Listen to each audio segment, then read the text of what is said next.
Keiser is our guest for the balance of the hour, and I've got a bunch of news items I want to go over with him. You've been over in Europe. You were over in France. You've been over in Greece doing live reporting. You're in England right now, there with your radio show and TV show.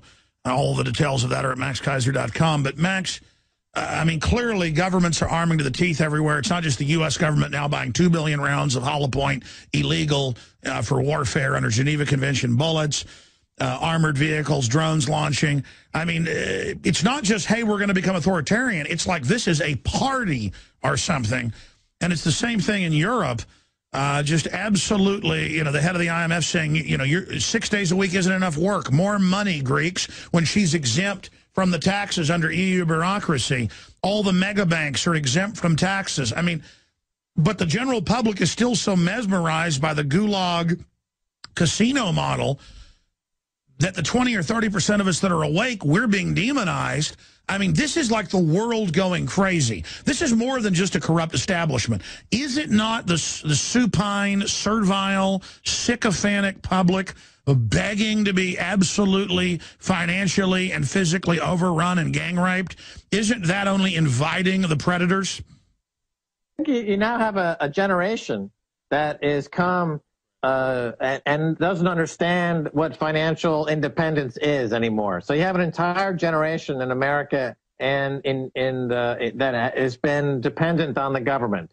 So they've lost the memory of what being financially independent is all about. And that's key. And that's what the people who want to continue to destroy the system are banking on. They want to destroy the memory. They want to get rid of this generation. My generation was the last generation, I think, that really had an appreciation for economic and financial freedom. But now the current crop has lost touch completely. They don't understand that they have it within their own means, according to the Constitution in the United States anyway, to be independent of the corporocracy and the government. So they've lost touch completely. So they've lost how are they going to mount any kind of resistance? They have no idea even what you're talking about anymore. It's become abstract because this has been going on quite seriously for 20 years, quite with a hard stroke. Now in Europe, of course, it's a different situation because it's a very government controlled situation. In France, you know, the government controls something like 65% of the economy. Here in the UK, the government now controls just under 50% of the economy, just 49.5%. It's creeping up higher and higher. And there's never enough, because select corporations want that because the government then gives them control. I just had an epiphany. And, of course, this is in Wall-E and The Matrix and everywhere. But we are devolving into proto-Matrix-like little blobs that watch TV all day and are very, very physically weak and pathetic and mindless, and IQs are dropping. And so for large parts of people, it's scary to have a job or invent things or work. The government's their mommy. They really believe it loves them. They're like Arrested Development half-wit children who are proto-Matrix wireheads who will be inserted into the virtual reality. They're ready to plug themselves in. They're ready to have the government wipe their butts. Well, social networking is turning out to being a way to harness the population in a Matrix-like fashion. So the social media networks are providing data. And you see this now being captured by large corporations like IBM, International Business Machines, who are using what they call big data to harness social networks to sell into these networks products that they have figured out by using what they call predictive analysis. So, for example, 2 years ago, there was a culture trend called steampunk, which was gathering force on the periphery of the culture. And IBM figured this out. And now they're going to relaunch steampunk as a mainstream cultural phenomenon. But by then, they will have kind of reinterpreted it and owned the copyrights to it, and they will capitalize on it and monetize it. So sure, the NSA isn't really spying on terrorists. The globalists run those. They know what they're doing. It's spying on what the new trend is, like strawberries. And I'm throwing out a fake trend there, but just as an example.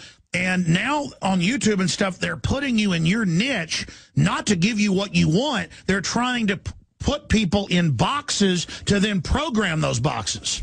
Sure, they talk about predictive crime technology, which gets the headlines. But there's another side to this, which is predictive marketing, using social networks to figure out where you'll be when and what your mood will be and how susceptible you are to what type of advertising message. Everything we said came true. Everything we've done has been right. All right, I want to get more into the economy with Max Keiser and open the phones up if you have financial questions for him. I want to talk about why are central banks buying so much gold while using the media to demonize it. That's all coming up. If you want to get a question into Max Keiser, I'd love to hear from you. 800-259-9231. 800-259-9231. First-time callers, financial questions, or other questions for Max Keiser. Before we go back to Max, I want to get his take on this. About 4 or 5 months ago, somebody had hung up homemade signs. They don't even say where. No photo, no proof, no nothing. Somewhere in L.A., talking about, victory against tyranny. And so they sent me 3 different notices, over $1,000 total, no judge, no jury, saying you'll be arrested or have a civil lawsuit or bad credit if you don't pay us. Now, that's illegal when you don't have the authority or the statutory power to just say, you will pay us or we will arrest you. No arresting officer, no citation, no nothing. We send them letters going, there is Obama. And we're going to show this article at Infowars.com because I want to actually show people at Infowars.com. That's why I had Paul Watson today actually add some examples into the article. You guys can actually just punch up my screen if you'd like. And if you look here, it's people painted hope on a wall. That's somebody's door that a tagger put President Obama on it. Now, is President Obama going to get bills for people that tag his bumper stickers or signs or his face on walls or doorways or fences? And the answer is no. I'll never forget about 5, 6 years ago, a city of New Zealand sent me a letter and said that I would be billed the next time someone spray painted Infowars.com on a building. And they actually showed an old 6, 7-story building that someone had sprayed Infowars on that was set to be demolished, they even admitted. And it made the news that someone got up on the old building and sprayed Infowars.com. I mean, that's just, they're afraid of you communicating. They're afraid of you getting outside the matrix. They're afraid of real memes they can't control, so it's the ultimate evil. But again, when we sell bumper stickers, there's a pledge on there that by buying these, you pledge to only post these in legal and lawful areas like your own property or give them to friends and family. But it's not my issue. But this wasn't even something we sold to one of our stickers. They don't even give a proof of what it is. It's something about victory, you are not alone. We had a poster contest for victory symbols and to post it on your own property. So they tell us, you can go read the letters. You're going to be arrested or we're going to sue you. And listen, they don't care. If they sue me and I sue them and win, which I've talked to my lawyer, we could win. I mean, they're breaking a bunch of laws. They don't care. They'll just use taxpayer money. And they want to bankrupt California. They want to, see, they've got it set up where they can do whatever they want until they're arrested. And Antonio Villaraigosa is a La Raza Hispanic Klan member. I mean, just a horrible person. And he doesn't care. And so imagine Obama, imagine if somebody put City of LA stickers up, .gov, would they send themselves bills? And they won't respond to our letters. There's no judge, there's no jury, there's no arrest, there's no nothing, there's no proof, there's no nothing. It's just, you will pay us money or. Now, if I sent letters out saying, you will pay me $1,000 or I will sue you and gave no proof or reason, that's called extortion. And when government does it, it's even more illegal.